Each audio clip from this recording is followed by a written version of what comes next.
Hey everybody, welcome back. And yes, it is that time. We're going to talk about the opening weekend for The Little Mermaid.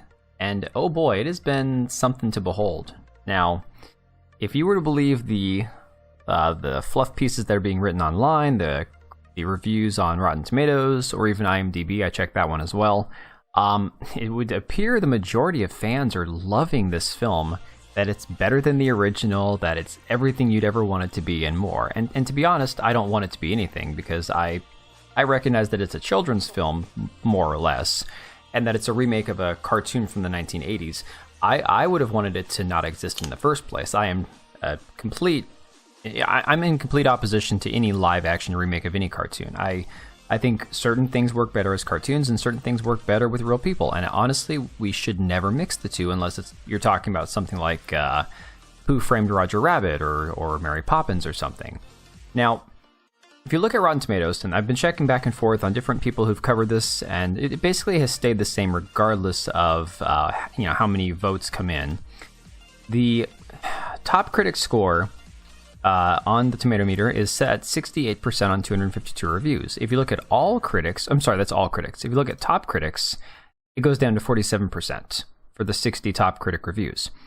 The 95% that started off at 1,000 verified ratings and is now up to be over 5,000 has been locked in at 95% for days. I'm talking it has not budged. When you switch this over to all audience at 25,000 plus ratings, it drops all the way down to 57%. Now, again, a verified user supposedly is supposed to be somebody that can prove that they've actually watched the movie by either submitting a ticket or a receipt or something. I don't know. I've never gone through the hassle of becoming a verified user on here. And I'm not going to go see this movie, so that would do me no good whatsoever.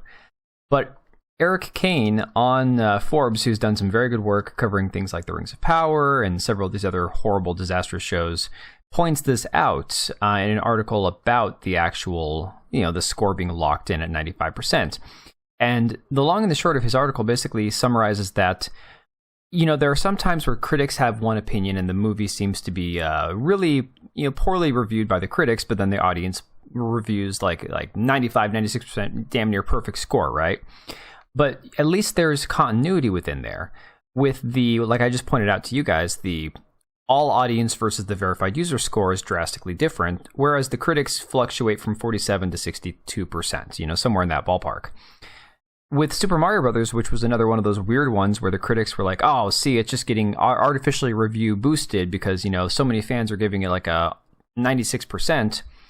The difference is when you switched over to the all audience on the Super Mario Brothers movie, it's still in that same ballpark. Whereas with this movie, when you switch from verified to all audience, the first score you see with verified users is that 95%, and then it drops all the way down into the 50s. Whereas Metacritic has the critic score, the meta score for the critic reviews at 59, and then user score at 2.1. And this is from a few days ago, obviously. If you look at it right now, it's still very much the same. 588 ratings from the users, sitting at 2.2. And of course, this has caused every other major news outlet or online journal to basically claim that this is just because of racist critics and racist audiences downvoting it or artificially whatever. But the reality is that this movie is not for everybody, and then that was intended with how they actually marketed the film.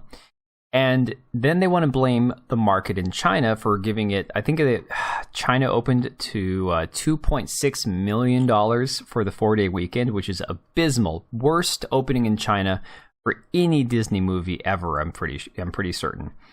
But they would say that, well, that's because Chinese people are racist towards black people. They don't like black people very much.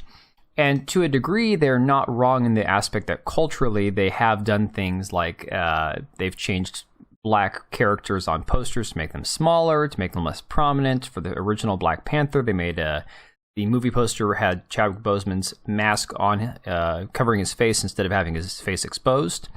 But all of those things being said, the original Black Panther still opened and earned total theatrical runtime. In theaters, it earned $105 million in China.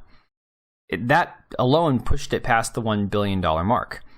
So compare that number there, 105 million in China, and that was pre-inflation numbers. So not even having to adjust for inflation. That was, what, 3-4 years ago, easily before the pandemic, where you would have had your dollar went a lot further, right? So 105 million in China versus 2.5 million for this god-awful Little Mermaid movie. That alone is not just cultural bias or bigotry or racism. That tells you that the Chinese market is not interested in what Disney is selling. And for me, I find that hilarious. I love it. I'm here for it. I think it's great because finally Disney's getting some of their comeuppance for the way that they've either tried to pander to China and then they've tried to tell China, well, we don't need you now.